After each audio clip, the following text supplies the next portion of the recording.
अस्सलामुअलैकुम वरहमतुल्लाहि वबरकातुहू। हज़रत अल्लामा मौलाना सैयद नूरी मियाँ साहब किबला ने बहुत अच्छा बयान दिया है। शादी के मौके पर जो नाच गाने होते हैं उनके बारे में हजरत ने क्या बयान दिया है, देखिए ये वीडियो। जिंदगी के जितने दिनों में जो कुछ गुजरा, मेरी माए बहनें भी गौर से सुने। हमारे यहां शादियां होती है ना, तो हम समझते हैं कि 5-6 दिन शरीयत माफ है। हाँ, ये कंडीशन होती है। अगर कोई मौलाना कहे तेरी बेटी फला के साथ फोटो खिंचा रही है, अरे मौलवी साहब शादी चल, तो क्या संविधान रसूल का बदल गया? शादी चल रही है तो क्या शरीयत फेंक दी गई? माज़अल्लाह। शादी चल रही है तो क्या मतलब आप हुजूर के फरमान को ताक पे रख देंगे? शादी में नहीं नाचेंगे तो कब नाचेंगे? कब्र में नाच जाके। अगर इतना ही शौक नाच और गाने से, तो अपने जनाजे के आगे क्यों नहीं डीजे लगवाते? कहो सारी जिंदगी मैंने नाते नहीं सुनी है, मैंने गाने सुने सारी जिंदगी, तो मेरी मैयत पे भी गाने सुनाए जाने चाहिए। दम है तो करो। उस वक्त क्यों खुदा याद आता है? उस वक्त क्यों तुम्हें सूरतुल फातिहा की बरकतों का तस्वुर आता है? अब क्यों डर लग रहा है? अब खाक मुसलमान होने से कुछ फायदा होगा? अपनी जिंदगी में इनकलाब लाइए, तब्दीली। आंख बंद करके जैसे गाड़ी चल रही है वैसे न दौड़ाइए। अब समझदारी का दौर है। अपने महबूब को राजी करने की कोशिश कीजिए। ये शादी हुजूर की सुन्नत है। आप खुतबे में सुनते हैं, टाइम नहीं होता लोगों को सुनने के लिए। साहब टाइम नहीं होता। उधर कोई पटाखा फोड़ रहा है, उधर कोई मिठाइयां खा रहा है, उधर कोई झगड़े कर रहा है, उधर कोई लड़ रहा है कि मुझे गेट पे लेने क्यों नहीं आया, और इमाम साहब बेचारा ढोलकी की तरह खुतबा पढ़ रहा है। इल्ला माशाअल्लाह। काजी साहब कोई नहीं सुन रहा कि कहना क्या चाह रहे। जिक्र खुदा की नाकदरी, अल्लाह के कुरान की आयत की बेकदरी, और फिर आप उम्मीद रखते हैं हम अल्लाह के कुरान को बेकदरी के साथ देखें और बाजे वाले को पैसे देने में लगे रहे, और फिर सोचते हैं कि जिंदगी में खुशियां आएंगी। फिर सोचते हैं फलाने यहां मन्नत जाके मांग लेंगे तो काम हो जाएगा। ये जितनी मन्नतें पूरी हो रही है ना जितने आस्थानों से, ये सब खैरात लेते हैं मदीने की सरकार से। ला वरब्बिल अर्श, जिसको जो मिला उनसे मिला, बढ़ती है कौनैन में नेमत रसूलुल्लाह। ये हुजूर की ताकत है। वो जहन्नम में गया जो उनसे बेपरवाह हुआ, उनसे मुस्तगनी हुआ, है खलीलुल्लाह को हाजत रसूलुल्लाह। उनकी शान और हैसियत तो ये है, उनको छोड़कर कोई कहीं जा ही नहीं सकता। उन पर ईमान लाना नबियों पर भी जरूरी है। ये हमारे आपके रसूल का खासा है। हमारे नबी मूसा के भी नबी हैं। अगर मूसा बफर्जे मुहाल रसूल की नबूवत का इकरार न करें तो उनका तकद्दुस मजरू हो जाए। आला हज़रत बोले, अंबिया से करूं अर्ज क्यों मालिको, क्या नबी है तुम्हारा हमारा। ये नबी नबियों का भी नबी। मैं आपसे अर्ज कर रहा हूं, उनकी बात होती है और हम बेकदरी करते हैं। कुरान पढ़ा जाता है, नाकदरी करते हैं। निकाह में असल इजाबो कबूल है, मतलब खातून से इजाजत लेना और दुल्हन से इजाजत लेना और दूल्हे को कबूल कराना। ये ना हो तो आपके करोड़ों रुपए हरामकारी करवा सकते हैं, निकाह नहीं करवा सकते। है कि नहीं? इस्लाम में इतने उस 10 मिनट की अहमियत इतनी। अगर हमें हल्दी की रस्म का तकद्दुस याद है, हमें जूता चुराई, बाने बिठाई, मेहंदी लगाई, घोड़ी चढ़ाई, सब याद है। अल्लाह के कुरान को जब पढ़ा जा रहा है उस वक्त हमारी समातें उधर नहीं होती। मुझे बताएं आप, जब हमारा और आपका ईमान और अकीदा यह है कि अगर वो 10 मिनट ना हो, खुतबा ना पढ़ा जाए, लड़की से इजाजत ना ली जाए, लड़के को कबूल ना कराया जाए, क्या बाने बिठाई किसी काम की है? जल्दी जल्दी बोलिए, मुझे तकरीर लंबी नहीं करनी है। क्या हल्दी की रस्म किसी काम की है? क्या नए जोड़े किसी काम के हैं? क्या बारात का आना किसी काम का है?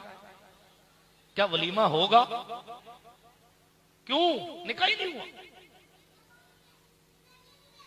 इतनी अहमियत है उन 10 से 20 मिनट की, लेकिन क्या हम वाकई उन 20 मिनट को अहमियत देते हैं? बेचारा बहुत गौर से सुन रहा, अब फेस करेगा मसले को। मैं पुरानों की बात कर रहा हूं, जो कर रहे हैं उनकी बात कर रहा हूं, जो कर रहे हैं उनकी बात कर रहा हूं। क्योंकि जो उल्ट उल्ट करते हैं वो तो हमें बुलाते नहीं, तो हम इन जवानों के कंधों पर रख के बंदूक चलाते हैं। क्या हमारी भी मजबूरी है, हम कोई डीजे वालों के सामने जाके तकरीर तो कर नहीं सकते। खुदा जाने कौन एमडी में है, कौन फेमडी में, और कौन क्या कह दे, कौन जूतों को सूंघ कर मिर्गी के दौरे में जी रहा है, खुदा जाने कौन किस नशे में है, कौन किस नशे में, क्या कह सकते, कर नहीं सकते। इसलिए जब ऐसी मुबारक महफिलें सजती हैं, या मिंबर शरीफ मिलता है, या मस्जिद का माइक मिलता है, या जनाबे वाला इस तरह की कोई दीनी महफिल होती है, या प्राइवेट महफिल में जब अहबाब बैठते हैं, तो ही इस्लाह करेंगे। और कैसे करेंगे?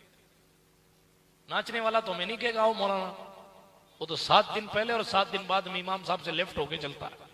मौलाना पूछ नहीं लेवा कि शादी में किसको बुला रहा, अब कैसे बुलाएगा? कहेगा फलानी नचनिया को बुलाया, कैसे कहेगा? इसलिए अल्लाह के घर से ही दूर हो गए। नमाज पढ़ने अगर जा भी रहा हो ना तो 7 दिन पहले नहीं जाता, 7 दिन बाद नहीं जाता। मौलाना रोक नहीं ले। मेरे भाई, हमसे और आपसे पहले इस नील गगन के नीचे अरबों लोग गैर चले गए। हमारी आपकी कुछ औकात नहीं है। उनकी 700-800 साल उम्रें होती थी, हमारी तो 100 साल भी नहीं होती है। 800 साल जी के लोग चले गए, वो नहीं रहे, हम क्या रहेंगे? है? आज हमारा जवान थोड़ा सा मोटा क्या हो जाता है अनीस भाई की तरह, कंडीशन ऐसी हो जाती है कि बस मैं घूसा मार दूंगा, जमीन में धंस जाएगा। तेरे से बड़े बड़े कई आयर कई चले गए। ये नहीं कहते, ये तो बेचारा शरीफ आदमी है, अल्लाह इनको सलामत रखे। एक समझाने के लिए कह रहा हूं। ऐसा भाई साहब, पहले की उम्मतों की बॉडी पढ़िए, कद्दे आदम पढ़िए कभी उठा के, कितने लंबे थे हज़रत आदम। पहले की उम्मतों की जरा उठा के पढ़िए, क्या लंबाइयां और क्या चौड़ाइयां थी लोगों की। हम तो उनके आधे भी नहीं आते, उनके आधे भी नहीं आते। इतने लंबे लंबे कद के और इतने लहीम शहीम लोग थे। अल्लाह ने उन मखलूकात को भी जमीन पर बाकी नहीं रखा। खुदा जाने वो किस जमीन में सो रहे हैं, हम और आप किस पे ना। कोई सहारा अगर है, फकत रसूलुल्लाह की जात है, फकत रसूल। अब अगर उन्हीं की सुन्नत में, उन्हीं के मजाज के खिलाफ काम करें, तो फिर किस मुंह से कहें कि साहब हम आपके हैं? गौर कीजिए। आप मेरे खिलाफ महाज खोल दें, समझाने के लिए करें, मेरे कामों की खिलाफ वर्जी करें, मेरे बारे में लोगों से कहें कि ये काम गलत है, वो काम गलत है, क्या मैं दुआएं दूंगा आपको? माफ कीजिए, आप जबान से ये भी कह रहे हैं ये निकाह हुजूर की सुन्नत है, और शुरू से लेके आखिर तक सारी बिदत ही बिदत भरी हुई है। अच्छा, एक मसला लफड़ा और है। हमारा पड़ोसी हुजूर पर सलाम पढ़ने के लिए लड़ता है, ये बिदत है, मीलाद बिदत है। वही जो कल लड़ रहा था कि खड़े होकर सलाम पढ़े कि नहीं पढ़े, मैंने देखा बंदोली में नाच रहा था। जी, अरे मसलक का झगड़ा खत्म हो गया, तुझे दलील नहीं चाहिए। अब दोस्त था, दोस्त नहीं था बेटा, दोनों का गुरु एक है। तू भी इब्लीस का चेला, वो भी इब्लीस का चेला, तू भी इब्लीस का चेला, वो भी इब्लीस का चेला। इसलिए हुजूर पर दुरूद और सलाम पढ़ना होता तो पूछता बेटा लिखा कहां है, और बंदोली में नाचना होता तो बराबर खड़े होकर नाचता। पता चला ये इब्लीस के मसलक के लोग हैं। इस तरीके पर चलने के लिए नऊजुबिल्लाह मिन जालिक सारी दुश्मनी खत्म। बात समझ आ रही है? क्यों? इसलिए कि इब्लीस का काम है वो मुसलमान को सही रास्ते से हटाए। उसने कसम खाई, फबिइज्जतिक लउग़वियन्नहुम अजमईन, कि कुरान शाहिद है, हम और आप जिस पर ईमान लाते हैं। कुरान कहता है, इब्लीस ने कहा, ए अल्लाह मुझे तेरी इज्जत की कसम, अल्लाह अकबर, मैं इन तमाम लोगों को जरूर गुमराह कर दूंगा इल्ला इबादका मिनहुमुल मुखलसीन, मगर जो तेरे इखलास वाले बंदे होंगे उन पर मेरा जोर नहीं चलेगा। इब्लीस ने पहले कह दिया था अब्दुल कादिर जिलानी पर मेरा जोर नहीं चलेगा, मोइनुद्दीन अजमेरी पर मेरा जोर नहीं चलेगा, अशरफ जहांगीर समनानी पर मेरा जोर नहीं चलेगा। कोई कुतुबुद्दीन होगा, कोई फरीदुद्दीन होगा, कोई अलाउद्दीन होगा, कोई हजरत सरकार बाबा फरीदुद्दीन होगा, कोई अलाउद्दीन होगा, कोई हजरत सरकार हमीदुद्दीन होगा, कोई काजी हमीदुद्दीन होगा, कोई हजरत सरकार अलाउल हक व दीन होगा, कोई सिराजुद्दीन होगा, कोई अवहदुद्दीन होगा, कोई नसीरुद्दीन होगा। मेरा जोर इन लोगों पे नहीं चलेगा, इसलिए कि इखलास वाले बंदे तेरी रजा में डूबे रहेंगे। कोई लंबी चौड़ी बात नहीं करनी, न इधर उधर की बात करनी। मैं सिर्फ इतना कह रहा हूं, नेकियों की महफिल सजे तो उसकी कदर किया करे और उसकी महफिलों, इस तरह की महफिलों को सजाया करे। ये एक करेंसी के मानिंद है, आपको समझाने के लिए कह रहा हूं, करेंसी की तरह। आज लोग कहते हैं साहब पैसा नहीं है तो कुछ नहीं है, कोई सलाम नहीं करेगा। जब आप इस बात को मानते हैं कि पैसा नहीं है तो कुछ नहीं है, यहां तो कोई भी चाय पिला देगा, मैदान महशर में तो कोई पानी भी नहीं पिलाएगा। वहां नेकी नहीं है तो क्या करोगे? करोगे क्या? या कोई भी माँ हमारी, कोई भी बहन, क्या करेंगे? क्या गौर करें, इस मरहले पर गौर करें। शादी को अल्लाह रब्बुल इज्जत शादी घर में दे, तौफीक दे, तो इसका मतलब ये नहीं है कि हम हुजूर की शरीयत का मजाक बना। मुसलमान की शान ये है कि वो हर दिन, हर लम्हा, हर उस काम से खुद को बचाए जिससे रसूल नाराज होते हैं और जिससे अल्लाह नाराज होता है। यही सहाबा का मसलक है, यही मुस्तफा वालों का तरीका है। क्या हमें करनी है शहनशाहे बतहा की रजा जोई, जो वो हो गए अपने तो रहमते परवरदिगार अपनी। ये हमारी और आपकी जिंदगी का असल मकसद है कि हम हुजूर को राजी करें और अल्लाह पाक को राजी। शादी का मुबारक मौका आवे तो शुक्राना अदा करें, कुफराना ना करें। कुफ्र कहते हैं नाशुक्री को, बात समझ आई? नाशुक्री को।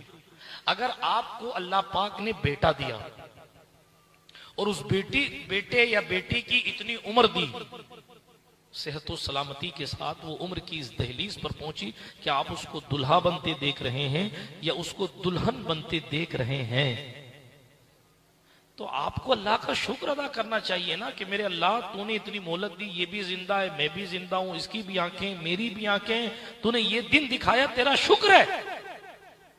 लेकिन होता क्या है, वो क्या हो रहा है वो आप जान रहे हैं, मैं क्या बयान करूं बार बार कि ये हो रहा है।